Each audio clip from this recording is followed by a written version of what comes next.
Alright everyone, today I wanted to talk about the best times to use your double experience boosts in Raid Shadow Legends, and let's start off here with number 1 on the list, and that is going to be during a time-limited fusion event. Now we do not have one going on right now. The fusions that you see right here are not time-limited, so these ones are not included. However, when we do have a time-limited fusion event going on, that is going to be number 1 on the list as your priority order to use your double experience boosts. Now, very importantly though, if you are not actually going for the fusion champion, that's not going to be number 1 on your priority list. There's going to be other things that you want to save your double experience boost for. Now, the reason why I say this is because besides the actual fusion champion itself, usually when time-limited fusions start, there's going to be a lot of smaller events that run alongside with it. And even if you're not actually going for the fusion champion, you can actually work on the events and get other champions, or you could just get a lot of other rewards just like regular events and tournaments give. Now, very importantly though, I will say that when they actually run fusions,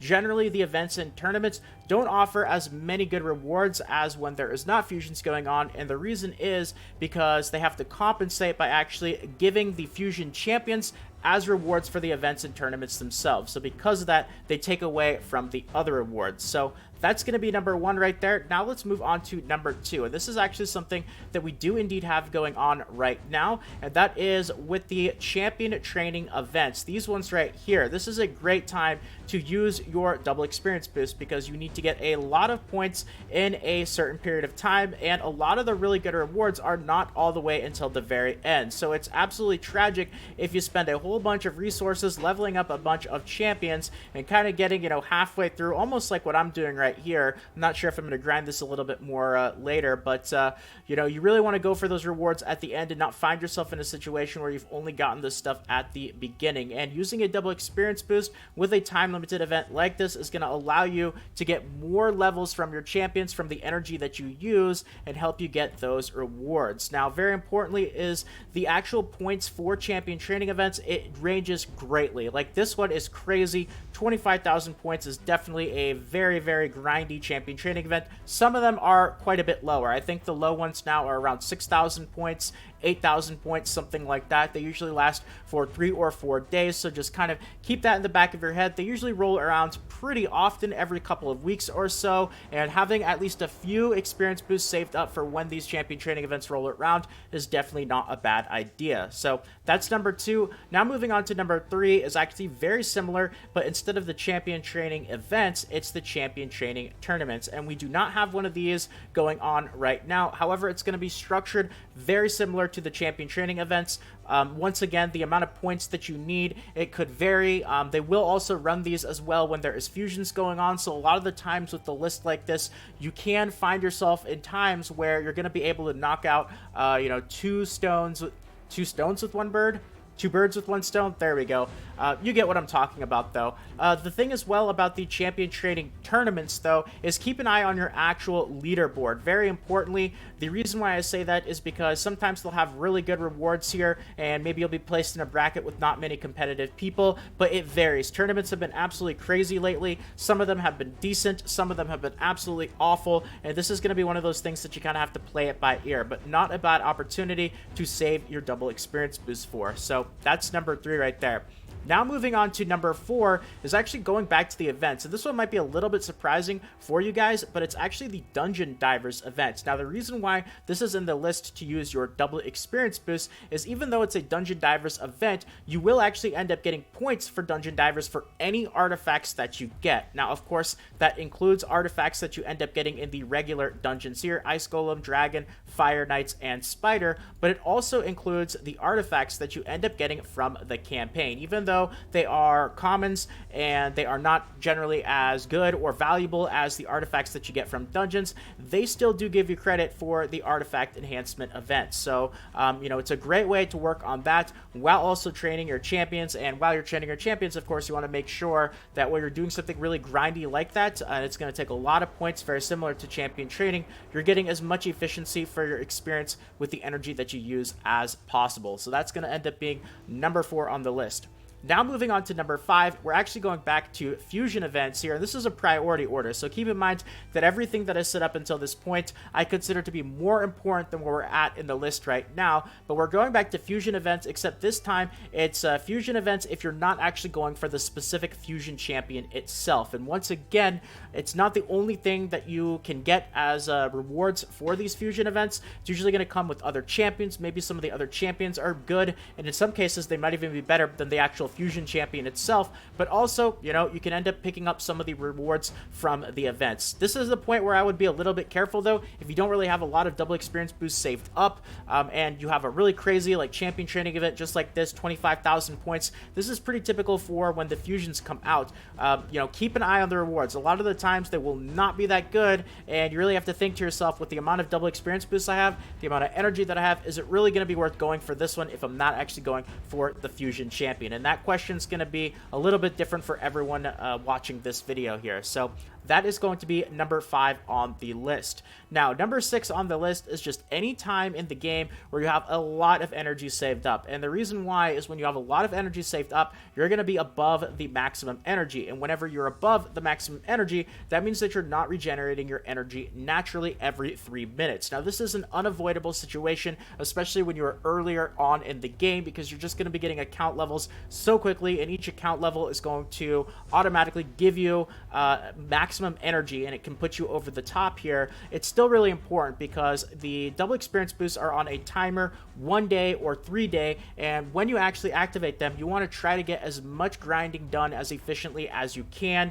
And if you don't really have a lot of energy, a lot of refills, or a lot of gems, then you're just not really going to be able to get a whole lot out of the double experience boost. So anytime you have a lot of energy, kind of similar to me, maybe even more, or if you have a lot of things like that are expiring soon, maybe you have energy refills in your mailbox that are expiring soon, experience boosts in your mailbox that are expiring soon, or you just have a lot of extra energy saved up, that's going to end up being number 6 on the list. And now moving on to number 7 here, and that is going to be especially important for those of you guys who are still earlier players. That is just any point in the game where you are still progressing through content. And whenever you have a good chunk of energy and you can get through a good chunk of progression content, you can pop a double experience boost, because of course, while you're progressing, getting those stars, collecting all your other rewards, you're also leveling up and training your champions at the same time. And even if there's not anything else going on at the same time as that, you still want to try to optimize your energy use and get as much experience as you possibly can. Now, a little extra bonus here is out of all the stuff that I mentioned here, if you can obviously find a way to do 2 things or maybe even 3 of the things that I mentioned at once, that's automatically going to bump it up on the list. Efficiency is key, especially in a game like Raid Shadow Legends. Experience is very important. Energy is also a scarce resource that you only get so much of, and making sure to optimize them as best as you can is very, very important. Now, just a quick refresher here. How do you get double experience boosts? Because I talked about the best ways to use them, but now let me quickly go over how to actually get them. So very simply here, you're going to end up getting one of them every 5 days from your weekly. Make sure to time this properly and know when you actually are going to use this. You can't store this. You can't put it in your mailbox. You just have to activate it as soon as you get it. So as soon as you do, that's going to be a great time to maybe even have some energy saved up and get to farming. Next up here is going to be the campaign progress bars, and there's not just one of these. There will be double experience boosts in here, probably just earlier than the point that I'm at here. I'm at the very end of the progress bar, but you've got the normal one, the hard one, the brutal one, the nightmare one, all with a whole bunch of goodies, including double experience boosts. And these ones you do not actually have to pick up right away. I would leave them there. They don't have a timer. They don't have an expiration. The only bad side about it is you have to get annoyed by them just constantly flashing at you. But besides that, it's a great opportunity to use the double experience boosts in the progress bar and actually save them for one of the things that I mentioned in the list. So that's number 2. Number 3 is your missions. Your missions here, lots of goodies here, including double experience boosts and other useful stuff for your account. Now, the thing with missions is it's not quite like the campaign progress bar, because if you don't actually claim the mission rewards, then you won't get further along into the missions. But a lot of missions now are retroactive, meaning that if you complete them, it's not like once you get back to them, then you have to redo it. That was a really big problem, especially with the Relic Keeper fusion for a very long time, but you don't have to worry about that now. Once you've used Relic Keeper, you've got your missions done and you are good to go. So next up, very similar to missions, is challenges. Normally that icon would be right here where my mouse is, but I've already finished all the challenges, so there's a lot of really good rewards there, and I know there are at least a couple of double experience boost energy, and those ones, you do not have to claim them right away. Very similar to the campaign progress bar, you can leave them there as long as you want, but also similar to the missions is if you don't actually claim some of the rewards, it might actually block you from progressing to the next set of challenges. So next up is going to be your progression rewards, just very simply right here. I know there's just one right there, my free-to-play account. That is something that I am having to let the red dot kind of annoy me a bit, but I don't want to actually pick up that double experience boost. So those of you guys who are really new, if you still have that there, you could plan around getting the most usefulness out of that. Next up is the daily login rewards. Once again, the icon is not there for me because I have gotten all of my daily login rewards, but there's a lot of really useful stuff, and the experience boosts are one of them. Now, really importantly with the daily login rewards is if you log into the game after the reset, which happens at 5 o'clock for me, what's going to happen is it's automatically going to actually give you whatever your daily login goodie is. However, if you stay logged into the game while the reset is actually happening, like at 4:59 p.m., then it won't actually automatically claim it for you. So you can use that for other stuff, not just the double experience boost. Neat little trick to know. And then the next one is, future Battle Pass Season 2. We got a whole bunch of double experience boosts in Battle Pass Season 1, which was awesome. And the great thing about them as well is when you claim them, they went to your mailbox, and you could actually hold them on in your mailbox for another 99 days afterwards. All the other stuff, you can't really do that with. So that was a neat little perk, and we really did get a good amount of double experience boosts from the Battle Pass. I remember that. And the last one, of course, is going to be from gems. I didn't include shop offers, of course, because that's the really obvious one, but you can end up buying your double experience boost from the shop right here. 140 gems for 1 day, 280 gems for a 3-day. Notice how even though it is twice as expensive, it's 3 days instead of 2 days. So it's like a 1/3 discount there. So technically it is more efficient to buy the 3-day ones, but it really kind of depends on what your goals are and what you are doing. But they are available there, and I would generally try to get as many of the double experience boosts from all the other methods that I mentioned first before resorting to gems. But if you have an insane amount of energy and you have absolutely no double experience boost active at all and you're about to start